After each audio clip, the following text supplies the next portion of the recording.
Do the Atlanta Braves need to sign one more high-leverage reliever, or is that guy already on the roster? Let's talk about it.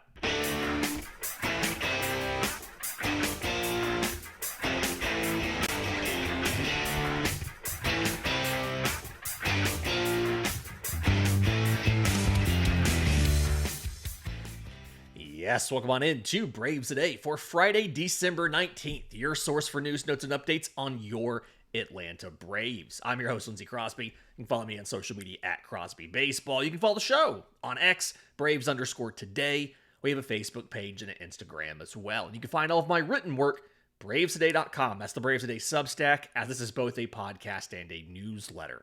Probably part of the Believe Podcast Network and presented to you by FanDuel. Go to FanDuel.com or download the FanDuel app today to get started. I've been thinking a lot about what moves are left for the team. I kind of made the case yesterday that unless you're getting Tetsuya Emi or Freddie Peralta or Joe Ryan or something, it's almost not worth going out and popping a qualifying offer on a free agent or signing some sort of guy for the back end of the rotation, right? Like, it's why pay Chris Bassett $20 million to be a number 5 and give you an ERA close to 5 over 140 innings when you can have Bryce Elder do that for almost league minimum. But the more that I think about it, the more I've been thinking about the bullpen. Like, you have the quantity in the rotation, right? You have a ton of guys. The question is going to be health and ceiling, right? Is Hurston Waldrop capable of being a postseason caliber starter, an impact starter in AA's words? Is Ronaldo Lopez's shoulder going to hold out all year, right? But, what's Spencer Strider going to look like with a full healthy offseason to get back to where he was in 23 when he set this organization's single season strikeout record, taking it from John Smoltz? But the bullpen's in kind of an opposite situation, right? You feel good about some of the back end guys, right? Raisel Iglesias, Robert Suarez, Dylan Lee. You feel really good about that. You just don't have the quantity. We talked about how you have a lot of guys back there that project to be your Swiss Army knife, your Longman kind of guys, which, by the way, if we see some sort of masterful usage of all of these Swiss Army knife guys by Walt Weiss, right? Your Grant Holmes, your Jose Suarez, your Joey Wentz, if we see him pull these guys out and use them just masterfully, I propose we start calling those the Weiss Army Men. Walt's Weiss Army Men instead of Swiss Army Men. Anyway, dad joke. But I've been thinking about finding another bullpen arm, right? What do you do? Because free agency, we've seen a lot of bullpen arms come off the board very quickly. It's been a little bit surprising as how fast a lot of these guys sign. At this point in time in free agency, when you look at the relievers that have signed, obviously Robert Suarez and Raisel Iglesias signed with the Braves. But Edwin Diaz signed a 3-year, $69 million deal with the Dodgers that has, it does have deferrals in it. I think it's valued by the PA at $21.11 million a year. Reportedly, Atlanta offered a 5-year deal to Edwin Diaz, but they would not meet the money. So take that for what it's worth, as Atlanta was willing to pop a qualifying offer to get Edwin Diaz. They didn't get him. They turned around and got Suarez, and they're fine. But they were willing to go 5 years on Edwin Diaz, so they're willing to pop a qualifying offer. Devin Williams goes to the Mets. Tyler Rogers goes to the Blue Jays. Ryan Helsley went to the Orioles. I don't remember if they're going to try to stretch him out or not. Maybe they are. I'm not sure. But Brad Keller goes to the Phillies. I hate that. Luke Weaver, they're going to try to stretch him out as a starter. So I guess if you used to throw a changeup and you were a Yankee, now you can be a Mets starter because, they got Weaver, Clay Holmes, that kind of stuff. Emilio Pagan went back to the Reds. Kyle Finnegan signed with the Tigers. So did Kenley Jansen. Phil Maton has already signed. I think that was with the Cubs. Yeah. Phil Maton went to the Cubs. Just so many relievers, surprisingly, are coming off the board already. Gregory Soto went to the Pirates. Sean Armstrong just signed with Cleveland. I kind of liked that idea of that one a little bit. Caleb Thielbar I think he went to the Cubs. So did Hobie Milner. It's just all these guys. Caleb Ferguson signed, Drew Pomeranz, Mark Leiter went to the A's. A bunch of dudes who, Jordan Romano, Jason Foley, so many relievers, when normally at this point in the offseason, only some of the top names and guys going back to their teams had signed. And I just spent like a minute of the show I didn't need to spend just naming off dudes who have signed already this winter. By far, the bulk of the signings, it feels like, have been relievers, which is a little bit weird when you consider we're just now in mid-December. Let's talk about some of the free agents. Let's talk about some of the guys on the roster. And I want to throw something at you. Newsletter, like subscribers to the newsletter already got this in their inbox this morning about a guy that maybe had done it. But when you look at some of the free agents, guys available as relievers, the first name that comes to mind is Pete Fairbanks. Tampa Bay paid a $1 million buyout instead of his $11 million club option. So they kept him through the 3-year, $12 million extension. I thought that maybe they would have traded him, but instead they just paid that to be gone. Pete Fairbanks, 4-pitch guy, very high arm angle. So a little bit of a different view from some of the guys that you have now. Like if you look at, obviously, Aaron Bummer's a sidearm lefty. You get a high slot righty opposite him. It's just a different visual sight picture for the hitter. 4-seam, slider, together, 91% of his usage. It's mostly 4-seam slider. His slider still hits 85 miles an hour, but it drops a lot more than your average righty slider. His 4-seamer doesn't have virtually any horizontal movement. Like it's almost dead straight from a arm side, glove side kind of thing. Like I've seen it, listed 5 inches less, but the induced vertical break is like 17 inches, right? So it's right up there where it needs to be from a vertical break from an IVB perspective. But horizontally, it doesn't move a lot. And then he drops a slider. I almost want to call it a curveball, but the velocity, it's clearly a slider. He has a power changeup, 94 miles an hour. He's got a cutter he uses some. The cutter drops more and moves more. Think of the cutter as kind of being like it'll be a little bit closer to the slider side than the fastball side. And think of the slider movement as being closer to the curveball side. Like the slider has the velocity of a slider, but some of the movement of a baby curveball. And the cutter has the movement of a baby slider, but the velocity of a cutter. It's a really interesting pitch mix. It's really kind of unique. He virtually never gives up barrels. Barrel rate of less than 5% last year. He's pumping 97 on the heater. I really like the idea of big, tall Pete Fairbanks being a reliever. The question's going to be, what size would that contract be? How much would you have to spend to get a Pete Fairbanks? I think he's arguably one of the best remaining relievers right now. The projections I've seen, the median projection is $19 million over 2 years, so $9.5 million bucks. If you sign a Pete Fairbanks, you're in a situation where there's your top 4 leverage guys. And then behind them, you have some sort of combination of Aaron Bummer, Joe Payamps, Grant Holmes, Jose Suarez, Joey Wentz. You can only have 4 of those guys. You've also got Bryce Elder somewhere, rotation, bullpen, whatever. Maybe you have one too many guys. Now, I'm not saying you can't get rid of a Jose Suarez. You can't get rid of a Joey Wentz. You absolutely can let those guys go. From a cost perspective, neither one of them is a terrible amount of money. Suarez is $900,000. Wentz is $900,000. You can move on from those guys if you need to, and it's not a big deal. And matter of fact, I believe you have actually gotten rid of Jose Suarez, brought him back in the minors, and then put him back on the 40-man roster later. So you've already made this move once. You very well could make it again. But Pete Fairbanks is probably the number one option for me. There are a couple of other guys. We had a show, 2 weeks ago, where I said, hey, stop thinking about this from the perspective of who is the biggest name you can get. and start thinking about this from the perspective of the stuff that they throw. Find a dude with good stuff. In this case, he's going to be your fourth leverage arm, possibly five, if some of the in-house options can round it out.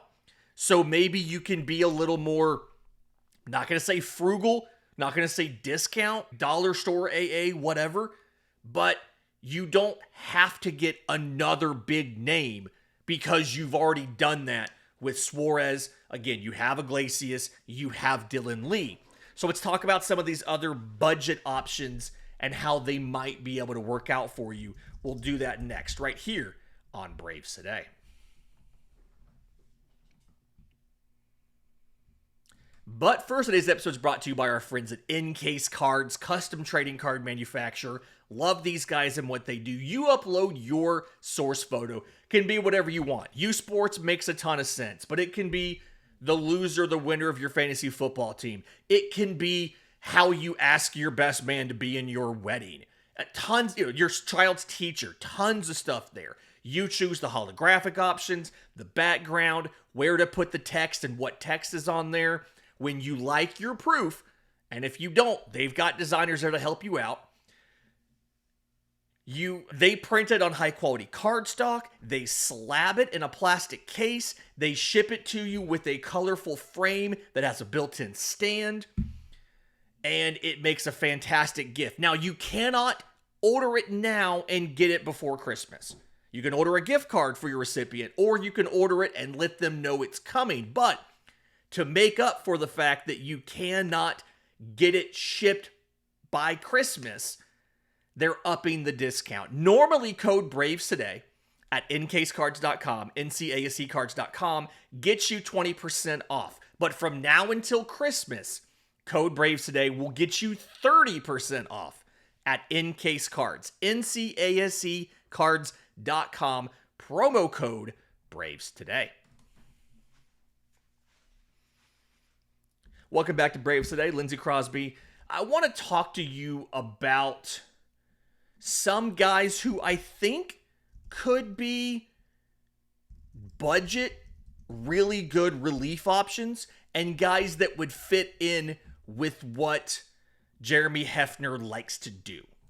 And I've got a couple casual names to throw out, and then one guy to have a serious conversation about. Somebody that Braves fans will know pretty well, and I'm willing to bet you're not going to guess who this person is. If you're watching on YouTube and you want to throw it in the live chat right now, I'm willing to bet you're not going to get it, but you can go ahead and guess. Some of the names I want to throw out there: Hunter Harvey should be somebody you can get for very cheap. He threw 10 total innings for the Royals last year, but the last 4 seasons, his stuff, like as measured by Stuff Plus, has been very good. 106 overall, which if you look at last year's bullpen for Atlanta, a 104 would have been, I believe, tied with Dylan Lee for 4th best in the bullpen.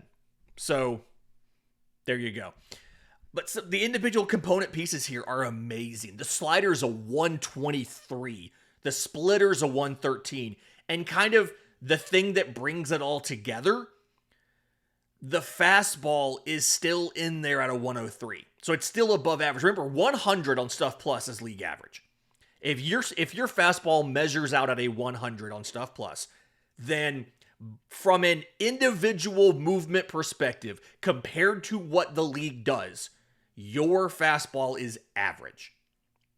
Again, when you get a difference of like 8, 9, 10, that's typically one standard deviation better than the average. So like one tier up from the average version of that pitch. So a 111 cutter, a 113 splitter, a 123 slider, those are all fantastic. Those are absolutely pitches that are difference makers. And the thing with Hunter Harvey is it's clearly just like health. If you can get Hunter Harvey healthy, then you have the potential to get a very good arm for very cheap. He had an adductor strain. He had a teres major strain. And it was something where he was trying to make it back before the season would have ended and just wasn't able to make it back. It's the injuries have been a thing for him the last couple years. So there's no guarantee you would get him for, you would get a healthy version of Hunter Harvey. But also, if you have a very cheap version of Hunter Harvey, how mad are you if he gets hurt, right? Like he pitched 45 innings for Washington in 2024 before he joined Kansas City. In he was with Washington 23 and 22. 23 was really 23 and 22 were the breakout years. 2.52 ERA, 2.07 FIP in 22. Again, doing a lot of stuff really well. It's just a question of if he can stay healthy. At not a league minimum deal, but just a couple $1,000,000, that's a risk you can take. And if you have to IL him, guess what? You already have a bullpen crunch. It's not a big deal if you have to IL him. You might even be able to get him on a minor league deal. You probably end up having to give him a 40-man spot, but wouldn't hurt. If you're trading for somebody, I keep pounding this drum, hoping that AA listens to the show and is going to do this. Ryan Zeferjahn, the righty from the Angels. His stuff plus last year, 120, top 20 in all of baseball. His slider's a 130, his cutter's a 111, and his four-seam fastball's a 116. It's an absurd profile, and one that absolutely should be generating better results than what he's actually getting. He had a 4.74 ERA last year with a 5.36 FIP. 57 innings, 73 strikeouts, 35 walks, and 12 home runs. Again, the stuff is really good. Four-seam sweeper, cutter, slider, slurve, sinker. Throwing plenty of pitches, right? Just got to figure out the usage, right? The right pitches at the right time. How the arsenal interacts. Like, for instance, the slider is phenomenal. Throw it more than 17% of the time. The sweeper isn't as good. Why is it your second best pitch? The four-seam fastball's phenomenal. This is a situation where you don't need to throw all three fastballs. And he does a good job of minimizing the worst of the three in the sinker. But come on, man. You should be getting better results than you are based on the stuff. Guys don't chase. When they swing, they almost never hit it. Whiff rate of 30%, 84th percentile. The problem is he doesn't throw enough strikes for them to chase out of the zone. And so when they do make contact in the zone, if they can get the pitch right, because his sequencing's not great, they crank it. It's fixable, is what I'm saying. The stuff is good. He shouldn't be very expensive. But the name I want to throw out there at you guys, and, real ones will remember a lot about this guy, because in 2014, he was a first-round pick who was traded to Atlanta before he debuted in the Andrelton Simmons deal. Let's talk about Sean Newcomb. And I know I can hear a lot of you saying we've done that. That ship has sailed. He wasn't bad as a starter for Atlanta. 30 starts in 2018, 3.90 ERA, FIP was like 4.14. But listen, he's been a reliever a lot. He started some games for Boston last year. But last year, 5 starts, 48 appearances, 2.73 ERA. The FIP was a 3.04. Sean Newcomb throws 6 pitches. Can you imagine telling Jeremy Hefner, hey, we have a reliever for you that throws 6 pitches with a 101 stuff plus, including a curveball that is a 120. Listen, four-seam, slurve, sinker, cutter, changeup, curveball. He would give you another lefty, and one that, he's not firing absolute gas. He's throwing, 93 or so. But he would give you another lefty if you wanted to try him as a starter. I'm not saying do a rotation conversion into this rotation. This rotation's too good to take a rotation conversion until you know it's going to stick. But there's a lot to like about the concept of a Sean Newcomb as your starter. I think there's some low-hanging fruit here on his stuff as far as, He's not generating a ton of chase. I think the whiff could be a little better. I think the usage is a little odd as far as when he uses the pitches and where. He's predominantly sinker to lefties. It's like sinker, four-seamer, slurve. And then when you go to righties, it's four-seamer, slurve, cutter, sinker. The changeup, the curveball don't get used nearly enough. It's an interesting package. And I think he's one of those guys, wouldn't cost you a lot of money. And one, the vibes would be great, having, Sean Newcomb back. But also what I think a Jeremy Hefner coach, led pitching department, major league pitching department, could do with Sean Newcomb, I think could be really interesting. He got a ton of ground balls last year, 74th percentile in that. Consequently, despite being slightly below average on hard hit balls, very low barrel rate against him. 5.7%, 87th percentile. He keeps the ball on the ground. It's not hit incredibly hard, right? His hard hit rate was roughly just slightly below average. His average exit velo was better than average, right? His expected ERA was, in the threes. So he overperformed. He overperformed his peripherals a little bit. But I do think Sean Newcomb's the kind of guy, when you have him working exclusively as a reliever, and you have Jeremy Hefner and crew to improve him a little bit, giving him some better coaching than, what he got with the A's. I really think that this could be a situation where you may have found a dude. You may have found a guy that would be pretty cheap, that would have good enough stuff. 2.19 ERA as a reliever. His starter ERA, he gave up 15 runs in 22 innings as a starter. He gave up 17 earned runs in 70 innings as a reliever. So I think there's something here. But in just a minute, you may not have to make a signing.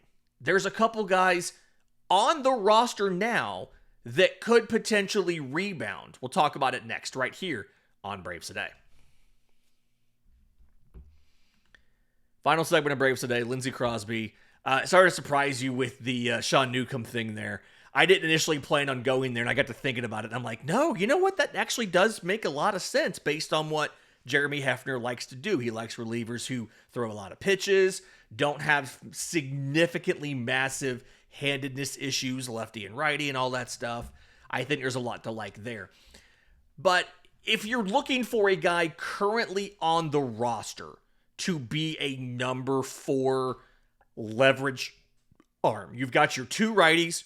You've got Dylan Lee as your fastball slider lefty.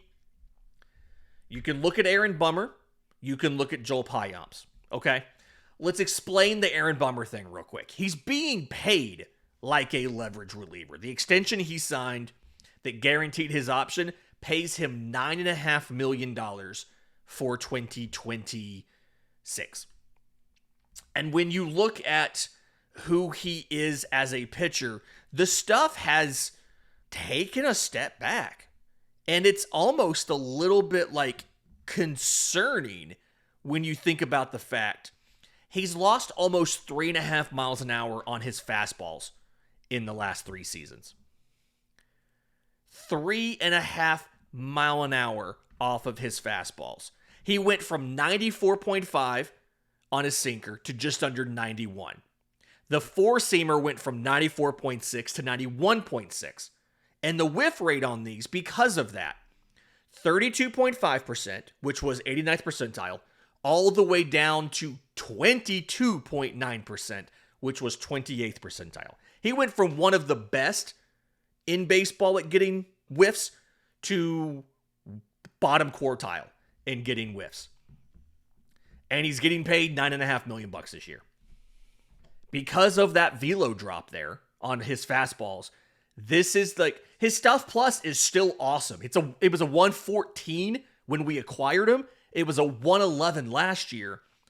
But his four-seam fastball is now below average. It went from a 106 to an 89.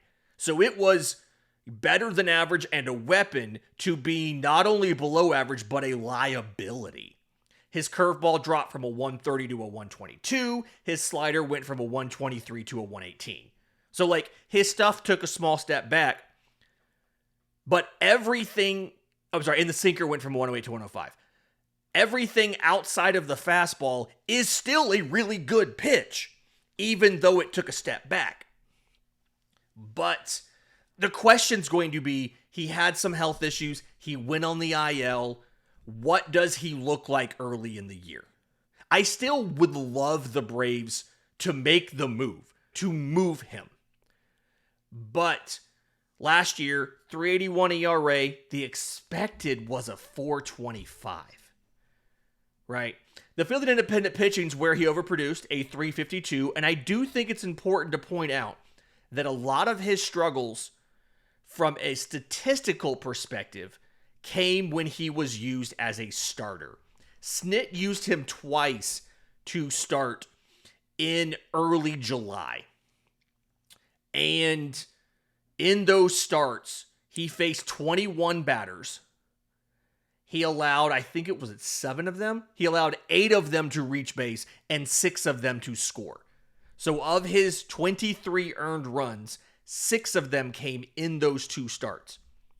When you break down his performance as a starter and as a reliever, which those splits are on you can find those splits on things like Baseball Reference and Fangraphs and whatnot. As a reliever, 3.06 ERA. As a starter, a 12.46. As a reliever, he allowed a line of 243, 332, 324. It's a 656 OPS. So pretty much he held guys to a Nick Allen slash line when he was a reliever. As a starter, they hit 316 with a 381 on base and an 842 slug against him, including 3 home runs. The only 3 home runs he allowed all year were in those 2 starts. Because he was facing a bunch of dudes and he was getting tired and he got. Baltimore got him twice and St. Louis got him once. Outside of that, he was pretty decent. And if he can get that missing velocity back, Aaron Bummer can absolutely be a leverage reliever for you. He can be that 4th leverage reliever.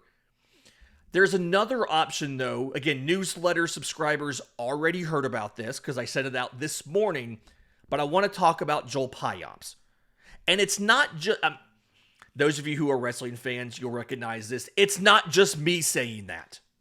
Channeling some Becky Lynch there.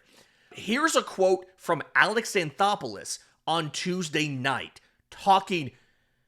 He was prompted about the bullpen, but he unsolicited brought up Joel Payamps and some of the confidence he has in what the guy looked like under the hood late last year. Here's a clip from Alex Anthopoulos. Look, guys like Payamps have upside. He's a late inning guy for the Brewers.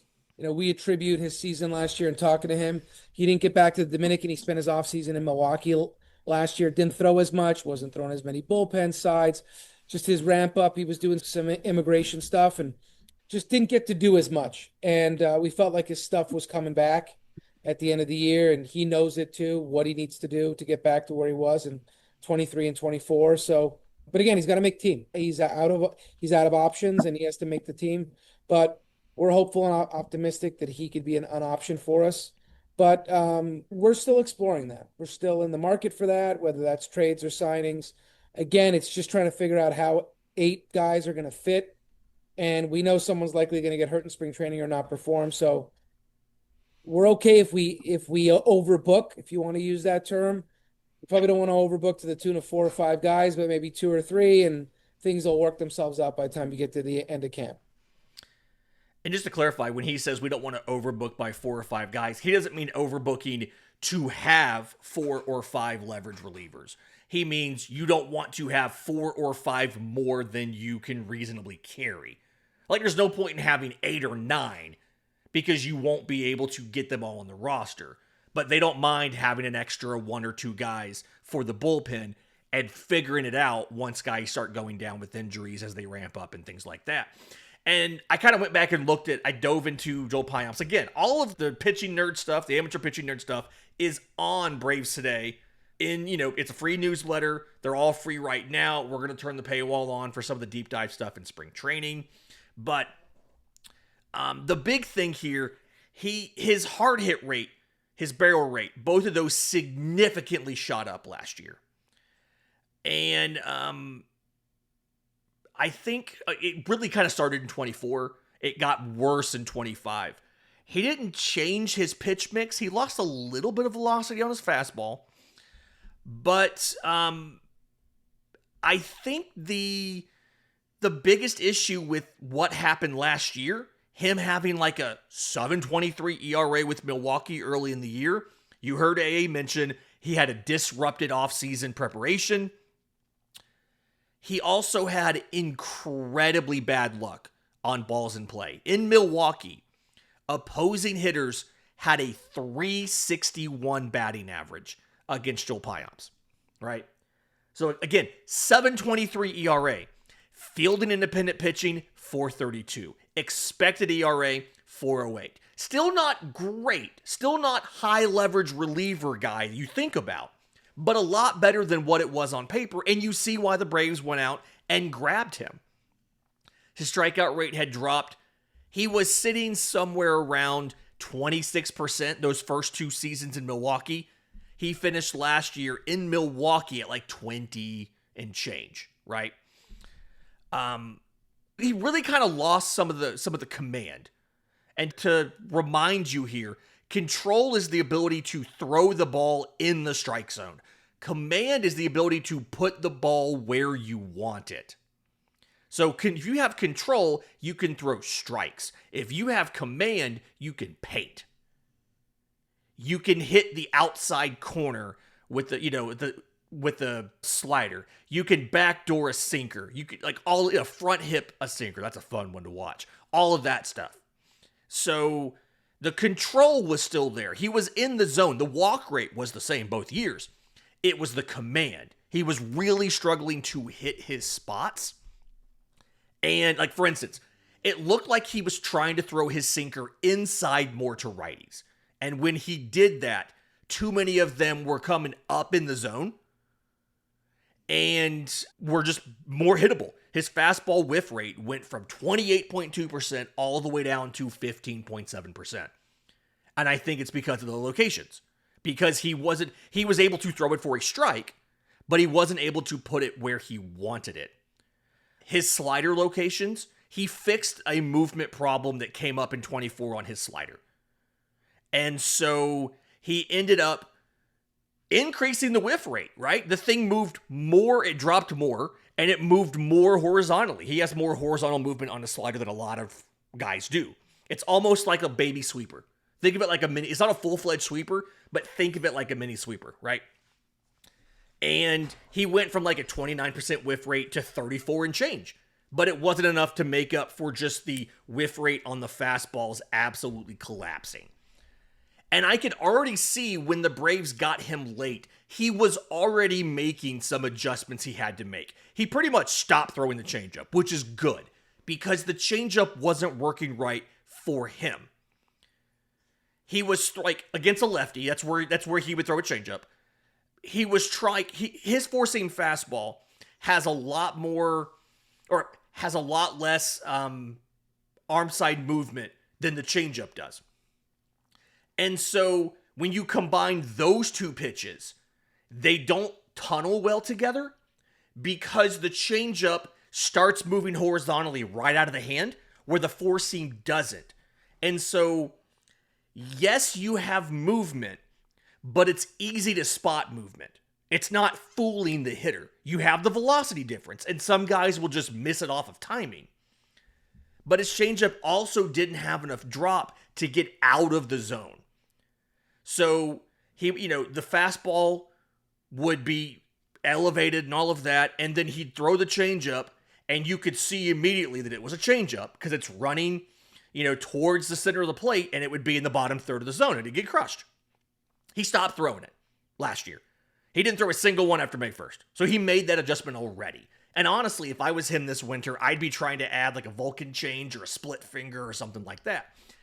But then what I think he needs to do, and I'm sure Atlanta's already talked to him about this, is pairing the slider more with the sinker. It's not what he did against righties last year.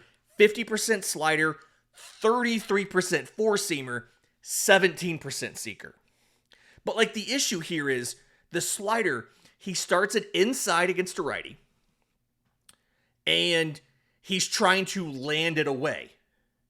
The sinker is going to start off with a similar location, but run the other direction. And it's like you can see when you throw these, you can watch the two pitches cross each other on the way to the plate. The sinker breaking in towards the righty, the slider breaking away. Rather than throwing the sinker and the the slider and four-seamer together, throw the slider and the sinker together. I think that arsenal interaction is a little bit better. It kind of feels like he didn't think he could adequately command the sinker, and that's why he didn't throw it a lot. So that's something to work on. He did throw a cutter a little bit late in the year. He threw two of them against the Pirates in early September. I don't know if he's going to keep doing it or not, but I do think if you ramp up the sinker usage, you ramp up the cutter usage just to get away from the four-seamer. The four-seamer allowed an actual batting average of .359 and an actual slug of .590.